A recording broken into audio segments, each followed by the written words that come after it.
Assalamualaikum warahmatullahi wabarakatuh. Selamat siang Pak Abdurrahman dan teman-teman sekalian. Saya Rozi Gunawansyah, mahasiswa manajemen Universitas Cyber Asia. Hari ini saya akan memaparkan perspektif saya mengenai langkah strategis apa saja yang harus diambil Indonesia dari aspek fiskal, moneter, dan pengelolaan utang demi menghindari jebakan kelas menengah atau middle income trap. Seperti yang kita ketahui dari laporan Bank Dunia tahun 2007, middle income trap adalah kondisi di mana negara terjebak kelas menengah dan sulit melompat menjadi negara maju. Indonesia saat ini berada di fase krusial. Jika kita hanya mengandalkan ekspor bahan mentah tanpa inovasi, kita akan kalah saing dengan negara berbiaya murah, sekaligus kalah teknologi dengan negara maju. Karena itu, kita butuh intervensi kebijakan yang radikal tapi terukur. Aspek pertama adalah kebijakan fiskal. Pemerintah tidak bisa lagi membakar uang untuk subsidi yang sifatnya konsumtif. Anggaran belanja digeser ke arah peningkatan kualitas SDM melalui reskilling tenaga kerja agar menghadapi digitalisasi. Selain itu, insentif fiskal seperti tax holiday diarahkan secara spesifik pada industri teknologi tinggi dan hilirisasi, bukan cuma sektor ekstraktif.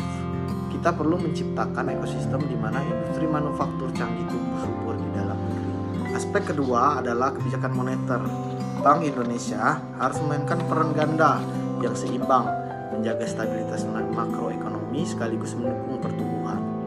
Melalui bauran kebijakan, stabilitas rupiah dan inflasi harus dijaga agar daya beli masyarakat menengah yang menjadi motor ekonomi tetap kuat. Namun, di sisi lain, kebijakan moneter harus longgar bagi sektor produktif, sektor UMKM kita. Kita menyerap banyak tenaga kerja, harus dipermudah akses kredit melalui digitalisasi perbankan, sehingga mereka bisa naik kelas dan meningkatkan skala produktivitasnya. 5. Kebijakan utang luar negeri, prinsip kehati-hatian. Aspek ketiga yang tidak kalah krusial adalah utang luar negeri. Utang itu sebenarnya tidak masalah, asalkan digunakan untuk hal yang bersifat revenue generating atau menghasilkan pendapatan di masa depan. Pemerintah harus memastikan bahwa setiap rupiah dari utang luar negeri dialokasikan untuk infrastruktur strategis seperti pelabuhan, jalan tol, jaringan energi yang bisa memotong biaya logistik kita yang mahal. Selain itu, pemerintah perlu memprioritaskan surat utang domestik untuk mengurangi ketergantungan pada mata uang asing, sehingga kita tidak rentan terhadap gejolak global. Sebagai kesimpulan, keluar dari middle income trap bukan perkara mudah, tapi sangat mungkin dilakukan.